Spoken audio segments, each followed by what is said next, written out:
I hope that's what it is. Where is the baby? I'm always concerned when someone comes into the home and takes the baby while one of the parents or caregivers are there. She's everything. She's our little girl. She's completed her family. Our 2 other boys are waiting for her. Please, just drop her off anywhere. We don't care. Just somewhere safe where she can come home, please. I'd like to find out how much of that big honking box of wine the mom bought was recovered. Was she out cold? Just keep praying. We feel it. Just keep praying. Please, please, please keep praying. The truth is going to come out. I know it will. Eventually. It always does. Shocking new developments in the search for missing baby Lisa as the National Guard is called out to hunt for the missing 11-month-old girl, an adorable child. People magazine is reporting tonight that Lisa's mother was quite possibly in a drunken blackout. That's right, a drunken stupor the night this beautiful, angelic, precious, helpless child went missing. Is that why the little girl's mother is now changing her story and changing her timeline? Originally, Deborah Bradley said that she put little Lisa to bed at about 10:30 p.m. But now she is claiming that she actually put Lisa to bed at about 6:40 p.m. Hello? That is a difference of about 3 hours and 50 minutes. That is huge. What could account for such a wild discrepancy? Could it be that she's now admitting she probably had more than 5 glasses of wine that night? Deborah is now flat out, that's right, admitting she was drunk that night. Listen to this. Were you drinking that night? Yes. How much? Enough to be drunk. So you were drunk? Mm-hmm. A lot of people are going to say, Deborah, you were drunk that night. Is there any chance you did anything that hurt your daughter that you're just not telling us? No. And if I thought there was a chance, I'd say it. No. I don't think that alcohol changes a person enough to do something like that. Well, alcohol definitely changes someone when you're in a blackout. You don't know what you're doing. Deborah was seen buying baby food and a box of wine with her brother less than 2 hours before she allegedly put Lisa into her crib for the last time. So what really happened to baby Lisa between that visit to the store and when her dad came home from work at 4 in the morning? Do you believe Deborah's latest story? Give me a call. We're taking your calls tonight. 1-877-JVM says. That's 1-877-586-7297. We'll put you on as soon as you come in. Straight out to Jim Spellman, CNN reporter. You are live in Kansas City. What is the very latest tonight? Hey, Jane. Well, earlier today, the family brought on an attorney, Joe Tacopino, a high-powered attorney from New York City. You may remember him from the Joran Vandersloot case. He immediately tried to reset the perceptions of this case and move the attention away from Deborah Bradley and back towards police, encouraging them to do more searches. I thought one of the fascinating things he brought up was about her admitting being drunk. He suggested that, look, if she was so drunk, could she possibly have pulled off this disappearance, baby Lisa gone without a trace? And on the flip side, though, suggesting that if somebody did break into the house and she was out cold drunk, that's a reason why she wouldn't have heard it. Very interesting day today here as they try to really change that perception of Deborah. Back to you, Jane. Well, yeah, I watched that news conference, and Joe Tacopino, who's an excellent lawyer, ferocious in his defense of this family. But what's ironic here is that the attention gets focused on the mother primarily because of her own words and things she has told the media. People magazine interviewed Deborah, and People magazine says, quote, she has no recollection of whether or not she checked on her daughter or turned off the house lights before she went to bed. When asked if alcohol caused her to black out, she said, quote, it's a possibility. Quote, I had several glasses of wine. More than 5? Probably. And when asked if she saw anything wrong with drinking while her infant was in her care, Deborah said, quote, she was sleeping. I don't have a problem with me having adult time, end quote. Hello? Getting drunk is not having adult time when you're in charge of 3 kids, a tiny little helpless baby, along with a 6- and an 8-year-old boy who were also in the house at the time. HLN law enforcement analyst Mike Brooks. I'm telling you, what if the house had caught on fire, Jane? Would she have been able to get her kids out of there? No, absolutely not. And, you know, and this whole thing today, it was very strange. You first saw Bill Stanton, who is a private investigator from New York, get up there and say, well, I'm leaving, but another New Yorker is coming here, and then he introduced Joe Tacopino. It was very, very strange. And then, Joe went on to say also that the members of law enforcement have been insensitive during interviews of the parents. Well, sometimes you got to play hardball if you're law enforcement to try to get to the truth. And that's what it's all about, Jane. Law enforcement getting to the truth. Absolutely. And again, she's the one who was seen on surveillance video buying the wine, which in and of itself, there's nothing incriminating about that.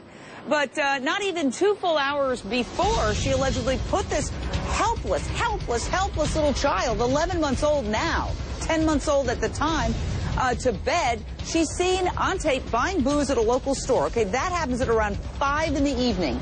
Listen to this. They pretty much asked me, if she was depressed, if she seemed depressed, how she acted around the baby, if she, seemed stressed out, pretty much, questions that, I would know, because she would talk to me a lot, And what'd you tell her? I pretty much told him she never looked depressed around me.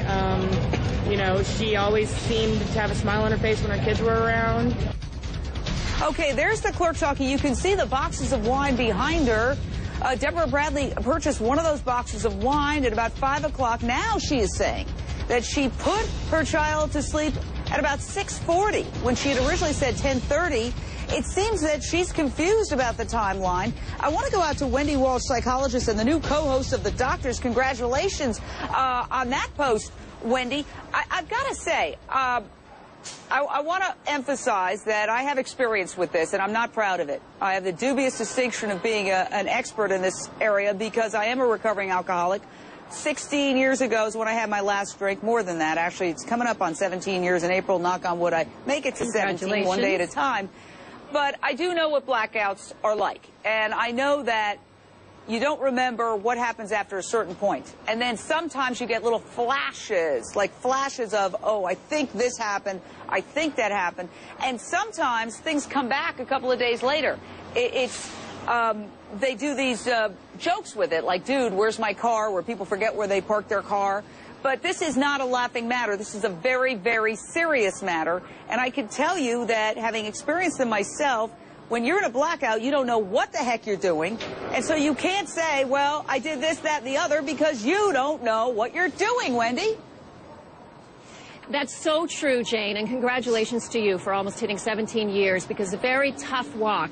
This woman has done what appears to be a kind of binge drinking behavior. If it's true that she had more than 5 glasses, we don't know how much food she had with it. We don't know the whole time frame where she consumed it.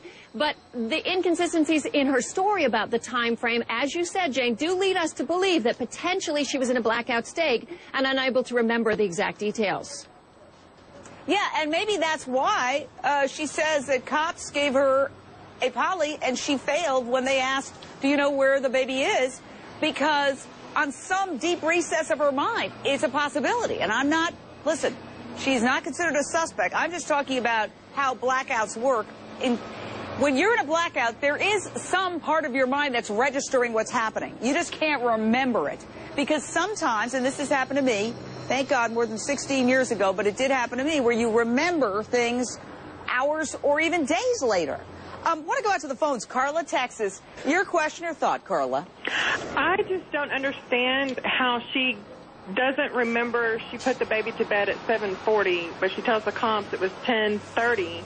I mean, that's 3 hours, but I don't know. I don't drink, so I don't understand blackout, but I have 4 children, and I have a baby who's 1, and 3, 6, and 7. I know when they go to bed every night. And I just don't understand how she doesn't know.